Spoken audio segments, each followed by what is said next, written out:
Senator Joel Villanueva is recognized. The Thank you sponsor very motion. much, Mr. President. Thank you, Majority Leader. Mr. President, distinguished colleagues, good afternoon. Today, this representation rise to sponsor a measure that seeks to modernize a legal framework that has remained virtually untouched for more than 7 decades. Yes, you heard it right, Mr. President. More than 70 years, Mr. President. A framework that has, for too long, hindered transparency, obstructed accountability, and weakened our capacity to fight corruption and financial crime.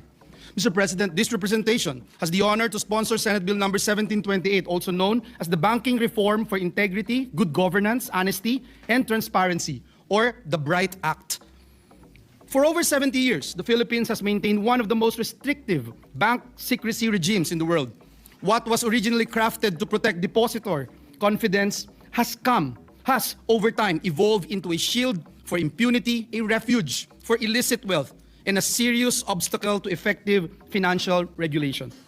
Under our existing statutes, primarily Republic Act number 1405 and RA 6426, the confidentiality of bank deposits is so strict, so absolute, that even our own regulators struggle to perform their mandates. Courts, investigators, the Bangko Sentral ng Pilipinas, the Anti-Money Laundering Council, and even Congress itself, Mr. President, often find their hands tied by rules written in 1955. Mr. President, in a world where financial criminals operate with speed and sophistication, our laws still operate with a typewriter. Sa loob po ng mahigit 7 dekada, 70 taon po ito, Ginoong Pangulo, para sa marami nating mga kababayan, tila ba may dalawang magkaibang patakaran ang ating lipunan hinggil po sa usaping ito. Una, para sa karaniwang mamamayan, ang manggagawa, ang maliliit na negosyante na ang simpleng bank account ay pwedeng masilip ng BIR o AMLA kapag kinakailangan. At ikalawa, para sa mga makapangyarihan at tiwaling iilan na kayang magtago ng milyon-milyon, maging bilyon-bilyon pa nga sa likod ng isang bank secrecy law na pinasapa noong 1955 ay nagsisilbing parang bakal na pader laban sa pananagutan. Mr. President, my esteemed colleagues, this bill, the BRIGHT Act, seeks to change that. Let us speak plainly. People know when something is unfair. They know when a law that is meant to protect the privacy of all of us is used instead to protect only the powerful few. May issue ng unexplained wealth ang isang tao. Hindi pwedeng tingnan ang account. Hindi pwedeng siya sa atin. Protektado ito sa ilalim ng batas. Our people see these excuses, Mr. President. They feel these barriers and consequently lose trust in our institutions. Can we blame them? Of course not. Confidentiality is important, yes. Pero ang tanong ng taong bayan ay simple lamang, Ginoong Pangulo. Dapat po bang gamitin ang batas para pagtakpan ang mali o takbuhan ang pananagutan? Sa napakatagal po na panahon, ang sagot po ay oo. Our outdated bank secrecy laws have made it easy to hide kickbacks, conceal bribes, stash government funds, move dirty money, and evade taxes, all without fear of being caught. This is why billions in public money remain unrecovered. This is why big-time tax evaders slip through the cracks. This is why our regulators struggle to protect the financial system. Mr. President, sa loob po ng mahigit 70 taon, nasanay na po tayo sa sistemang bulag, hindi dahil hindi natin kayang tingnan, kundi dahil ipinagbabawal tumingin ng mismong mga batas natin. Mr. President, distinguished colleagues, we must also confront the reality of our standing in the international community. If you look at the records, Mr. President, in 2009, the G20 declared that the era of bank secrecy is over. In 2014, the Organization for Economic Cooperation and Development, OECD, adopted global transparency standards that now govern the automatic exchange of financial information.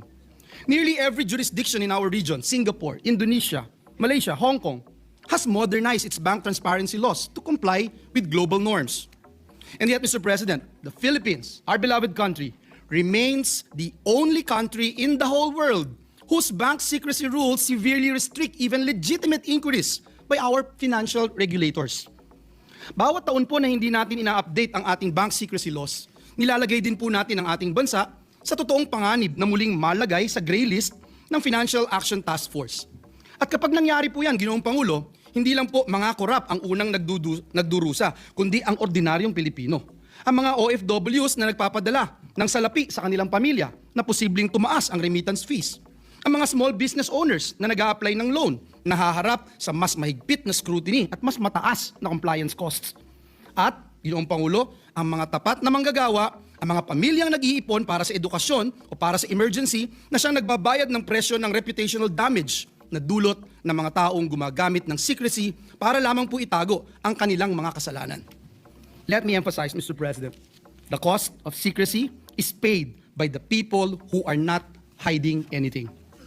Milyong-milyong Pilipino po ang umaasa sa isang matatag na banking financial system, isang mapagkakatiwalaang investment climate, at mababang remittance costs.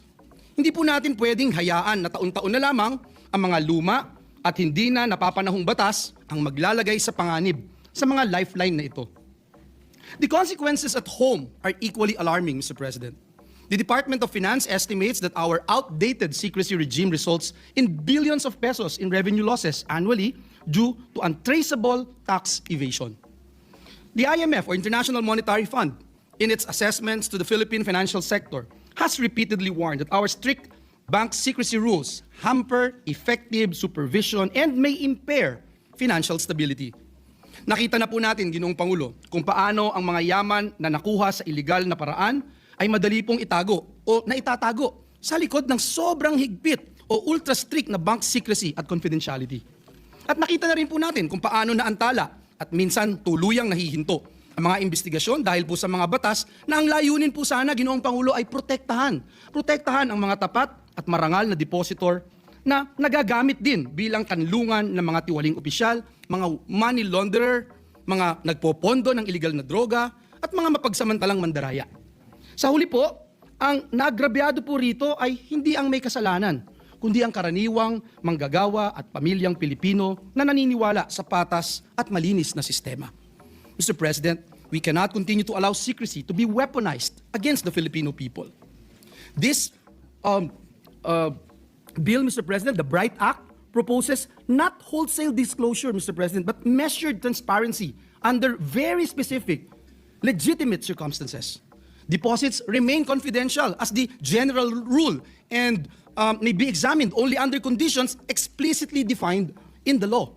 Among these legitimate purposes are investigations by the courts, inquiries by Congress, including impeachment proceedings, investigations conducted by the Office of the Ombudsman, supervisory examinations by the BSP, inquiries by AMLA, BIR, and specific financial regulators, lawful access for the settlement of estates of deceased depositors, and voluntary authorization by the depositor. Each request must follow clear procedures, subject to safeguards provided by the Act and consistent with the Data Privacy Act. With the passage of this measure, Mr. President, for the first time in 7 decades, the Filipino people will know when public officials live beyond their means. There is a way to find out, Mr. President. When billions of pesos disappear, they cannot hide behind secrecy. When corruption happens, investigations can move forward. When regulators need information to protect the economy, they can act, Mr. President. When crimes occur, they cannot be covered by confidentiality. Sinasabi po ng panukalang batas na ito sa sambayan ng Pilipino, wala pong exempted sa katapatan. Walang privilege sa katotohanan. Mr. President, we are mindful of the burden placed on banks and non-bank financial institutions. And kaya po sa BRIGHT Act, naglalagay po tayo ng provision for safe harbor for institutions that comply in good faith. At the same time, the bill imposes penalty on individuals who abuse their authority to access deposit information and those unjustifiably refuse to disclose information when required by law. For juridical entities, the responsible officers who directly participated in the violation will also be held liable, consistent with principles under AMLA and the revised Corporation Code. This ensures accountability, Mr. President, not only at the institutional level, but also at the personal level. Allow me to state categorically, Mr. President, when I was asked a while ago about addressing fears and misconceptions. This bill, Mr. President, does not grant unfettered access to anyone's bank account. This bill does not allow political fishing expeditions. This bill does not undermine the right to privacy. Legitimate privacy remains protected. What this bill removes is the blanket of secrecy that shields corruption and criminality. Mr. President, let this representation address our honest depositors, ang ating pong mga ordinaryong manggagawa, ang ating mga OFWs, ang ating mga small business owners, ang ating mga senior citizens at retirees with deposits. Your privacy remains protected. Your accounts remain confidential. Your rights remain intact. This bill protects you.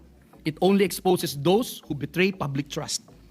Mr. President, our failure to modernize our bank secrecy regime has long left us behind. We have fallen out of step with global expectations and regional standards, and we continue to tie the hands of the very institutions tasked with protecting the integrity of our financial system. Kaya natutuwa din po tayo, Ginoong Pangulo, na ito ay naging parte ng Legislative Development Council na maging priority measure ng ating administrasyon. The BRIGHT Act is not merely a compliance measure, Mr. President. It is a governance reform, an anti-corruption reform, and a national integrity reform. It is a step toward recovering stolen public funds, preventing money laundering, strengthening tax enforcement, empowering regulators, and building a trustworthy and resilient financial system. And so, Mr. President, distinguished colleagues, transparency is not the enemy of progress. Secrecy is. The era when bank secrecy could be used to hide wrongdoing must come to an end. And with BRIGHT Act, the Philippines can finally join the rest of the world in upholding modern standards of financial integrity. Mr. President, the acronym of this bill is BRIGHT because that is exactly what we want for our country and our people. A brighter financial system, a brighter justice system, a brighter future where corruption has no place to hide. Our bank secrecy laws have served their purpose, but today, they serve the wrong people. It is time to amend them. It is time to modernize them. It is time to put integrity at the very center of our banking system.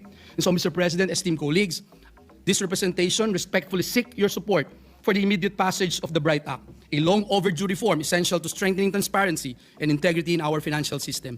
Para sa bayan, para sa katapatan, para sa isang mas maliwanag na hinaharap. Maraming salamat po, Ginoong Pangulo, at pagpalain tayong lahat ng ating Panginoong Diyos.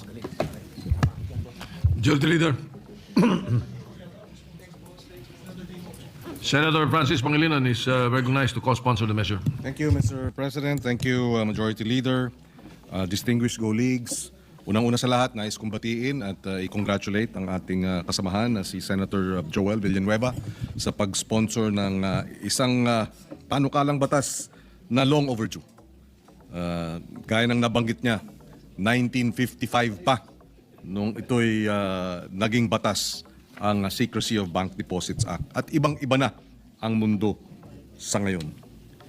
Nakatindig tayo ngayon, mga kasamahan natin sa Senado, para i-co-sponsor ang isang solusyon kontra korupsyon. Isang panukalang pahihirapan ang pagnanakaw sa kaban ng bayan at padadaliin ang paghuli sa mga magtatangka. Ang Banking Reform for Integrity, Good Governance, Honesty, and Transparency o BRIGHT Act.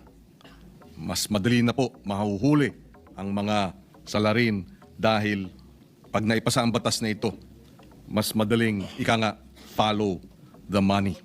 Nilalayon ng panukalang ito na palawakin ang saklaw ng pagsisiwalat sa mga bank at financial deposits.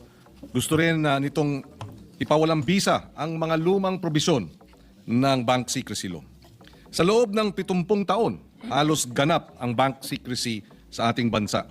Makabuluhan ito noong isinabatas noong 1955. Ang layunin noon ay kumbinsihin ang mga kababayan natin na magtiwala sa mga bangko na huwag mag-impok sa kanilang mga aparador, baul o lata o di kaya sa kawayan o kaya sa ilalim ng kama. May katuturan ito noon, hindi pa laganap ang pandaigdigang industriya ng money laundering at offshore loot. Pero wala na itong ibig sabihin ngayon. Sabi nga ng mga eksperto, naging pananggalang ang batas para tulungan ang katiwalian, ang tax evasion at iba pang mga krimen na may kinalaman sa pananalapi. Ngunit, kalakip dapat sa pagpasa natin sa panukalang batas na ito ang masusing lifestyle check upang mas madaling makikita o masusundan ang pera.